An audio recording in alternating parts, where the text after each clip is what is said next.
Hey guys, what's up? Welcome back to the KotLC Fanbase channel.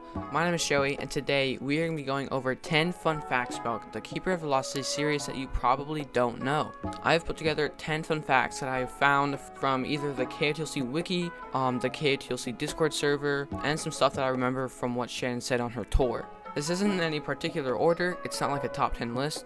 So before we get into the video, if you guys want to take a couple seconds out of your day to make mine, all you have to do is hit that like button down below, and if you want to take it a step further, you could even subscribe to our YouTube channel and hit the notifications bell so whenever we upload, you will get an alert. We also have KotLC merch. We have designs of Keefe, Sophies, Iggy, and much more. If you guys want to check out our store, it is the link in the description.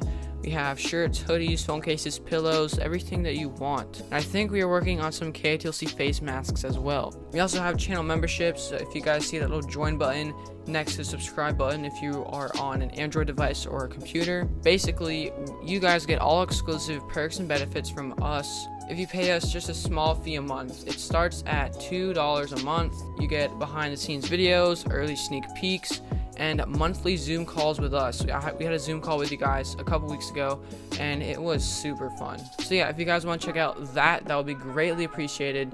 There's a bunch of cool stuff there, and it's one of the greatest ways to support us. And without further ado, let's just get into the first fun fact. The first fun fact says the original Keeper of Velocity series was only supposed to be 3 books long, and the first book was rejected by publishers 17 times before she landed a deal with Simon & Schuster. So let's go into the first part of this fact, which is the original Keeper of Velocity series was only supposed to be 3 books. Imagine if it just stopped at 3 books, like Everblaze was the last book, and that's all we got from the series. That would be pretty crazy. And then the second part says that the book was rejected 17 times. Imagine one of those times you just gave up, like, oh, well, I've been rejected 17 times, let's not try again. Imagine if you just gave up during that. I wouldn't be here, you wouldn't be here listening to this video. So that's just crazy how she just kept persevering and kept going on. The second fun fact, well, this isn't really a fun fact, but Sandor was supposed to die in every single book, but Shannon kept him alive.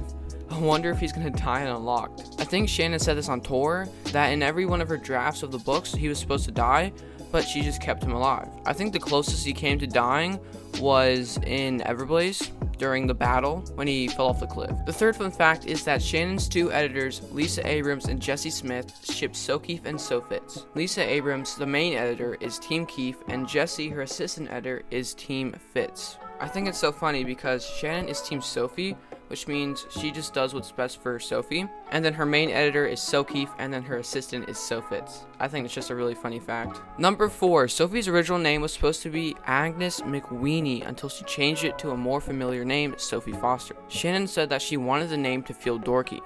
I think she got it right. I'm really glad she changed it because that would be a weird name. Imagine if throughout the whole series, Keefe would call her McWeenie instead of Foster. With a name like Agnes McWeenie, it's so obvious that she was trying to go so overboard to make it sound as dorky as you can. And I'm really glad that she settled on Sophie Foster, because Sophie Foster just like rolls off your tongue. It's honestly just better than Agnes McWeenie. Okay, so this next fact is a little weird one, but Shannon Messenger had Dex's hair color originally be white blonde, but her editor said Sophie and Dex would look too much like siblings on the cover of the first book. And it's kind of funny because they are technically siblings. I also think they also had too much blonde characters because they had Sophie, they had Keefe, and then if Dex was white blonde, it would just be a little too much. This next fact is actually really weird. Keefe wasn't supposed to be in the series. In the scene when we first meet Keefe, Sophie was originally just going to go straight up to the healing center, but Shannon thought the scene was too dry, so she made Sophie get lost and a boy who was ditching class help her. So in the first couple drafts of the first book, Keefe never existed. He wasn't supposed to be in the series. That doesn't mean that Keefe wasn't supposed to happen, and it doesn't mean that Sophies was destined to happen from book 1. Shannon has said many times that she is Team Sophie, which means that she just does what's best for the character and she does what the character needs. But yeah, isn't that crazy if Keefe wasn't in the series? Like, that would honestly be pretty crazy. When you think of Keeper of Lost Cities, Keefe is one of the things that you first think about. Like, I just cannot imagine the books without Keefe. It would be so bland. There would be nobody to make jokes and ease the worriness. There would be nobody to say, put that on a tunic. The number 7 fact. The whole idea for the series started as a short story. The short story basically starts the same way as the first book does, and when Sophie finds out that she's an elf, it ends. Shannon said this about the short story while on tour, and you thought my cliffhangers were bad. So here's how it started. First, the book was a short story. Basically, Sophie meets Fitz, and Fitz tells her that she's an elf, and then it ends. And then Shannon wants to expand on the book a little bit more, but she gets rejected by publishers 70 times before landing a deal with Simon & Schuster. And then when she finally gets a deal, she only supposed to make 3 books, and then she keeps on going, and now we're already on the 8.5 book. I wonder how more she has in store for us. The number 8 fact is, in the book Never Seen, we learned that the 4 Seasons tree is actually old Gnomish leaders who the plague was originally released on. Similar to a wanderling, the deceased gnomes are reborn as plants. This is a little bit different than when Kala died, because when Kala died, she didn't really die, she sacrificed herself, so she was a Panakes tree. The 4 Seasons tree are not a Panakes, they're just giant trees.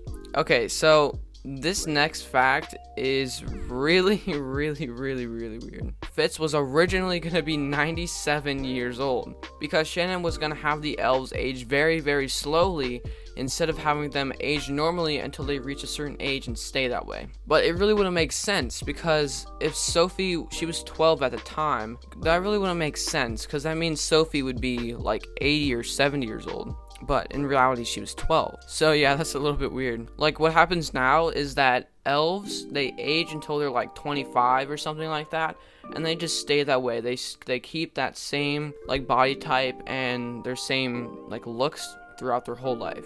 Imagine if they just aged very slowly. The age 15 was actually 100, then that means they would actually be able to grow old, which is weird. Book 1 of Keeper of the Lost Cities was supposed to be called Catching Everblaze. Why?